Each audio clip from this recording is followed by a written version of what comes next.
Hello বন্ধুরা, welcome to my channel. তোমরা সবাই কেমন আছো? আশা করি তোমরা সবাই খুব ভালো আছো। এই দেখো, আমি এখন বিছানায় রেস্ট নিচ্ছি। তো তোমরা ভাবছো কিসের জন্য রেস্ট নিচ্ছি? রেস্ট না গো, কি বলো তো, সারাদিনের খাটাখাটনি করার পর না মানে আর ইচ্ছা করেন যে সন্ধ্যের দিকে কিছু করি। তো যাই হোক, সন্ধ্যেবেলা তোমাদের আমি একটা কথা বলতেই ভুলে গেছি যে গুড ইভিনিং। হ্যাঁ, তো যাই হোক, আমার তো সন্ধ্যে তো অনেকক্ষণ আগে হয়ে গেছে, সন্ধ্যা বন্ধা দিয়ে নিচ্ছি, চা খাওয়া কমপ্লিট হয়ে গেছে, আর এখন শুধু হাওয়া খাচ্ছি বলতে পারো। তো টিফিন কিছু করিনি যে টিফিন খাবো।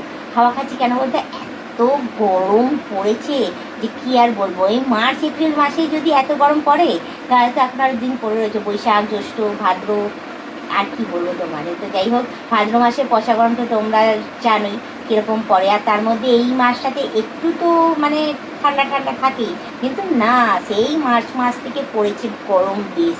আর আজকে দেখেছো তো, আজকে সকাল থেকে কীরকম রোদটা দিয়েছে, রোদটা পুরো চপচপ করছিল। আর যেমন রোদ আর তেমন মানে রোদের তাপ আর তেমন গরম, মানে গাছের পাতা তো মোটেও নড়ছিল না। মানে আমার এত কষ্ট হয়েছে, সকাল থেকে পুরো সারাদিনের কাজকর্ম সেরেছি, আর তার মধ্যে এইসব মানে এই চৈত্র মাস তোমরা জানোই, ঘর দুয়ার সমস্ত কিছু ঝাড়া পোছা হয়েছে, সেগুলো জামা কাপড় বেরিয়েছে, সেই কাছা ধোয়া, মানে আজকে বলতে পারো যে আমার সমস্তটাই আমার পরিষ্কার হয়ে গেছে বাড়ির ঘর। তো যাই হোক, আমি তোমাদের কাছে ওটা তুলে ধরিনি, কিছু মনে করো না, কারণ ওই রোদে পড়ে না আমি তাড়াহুড়ো করে কাজ করেছি, ওইগুলো আর তোমাদের কাছে কি তুলে ধরবো বলো। তো যাই হোক, সারাদিনের সমস্ত কাজকর্ম সেরে নিচ্ছি, দুপুরবেলা খাওয়া দাওয়া, একবেলা রান্না, ওটাই একটা রিল্যাক্সের সময়, যে একবেলা রান্না করলাম, বাদ বাকি সব ফ্রিজে ঢুকিয়ে দিলাম, তারপর সন্ধ্যেবেলা বের করে, মানে সন্ধ্যাবেলা কি রাত্রিবেলা বেড টেড করে গরম করে খেয়ে নেবো, ব্যাস, রাতে আর কিছু করতে হবে না। তো ভাবলাম যে কী করা যায়, তো এই এখন স্ট্যান্ড ফ্যান চালিয়ে নিয়েছি, ওপরে ফ্যানটাও চলছে আরাম করে, ও ঠান্ডা ঠান্ডা হাওয়া খাচ্ছি। আর কী বলো তো, আরেকটা জিনিস করেছি, ঘরে তো এসি নেই, আর এত গরম গরম পড়েছে, মানে এত ঘামছি। আর আমার তো তোমরা জানোই যে এই একটু গরম পড়লেই আমার না গায়ের মধ্যে ঘামাচি হওয়ার ব্যামো থাকে।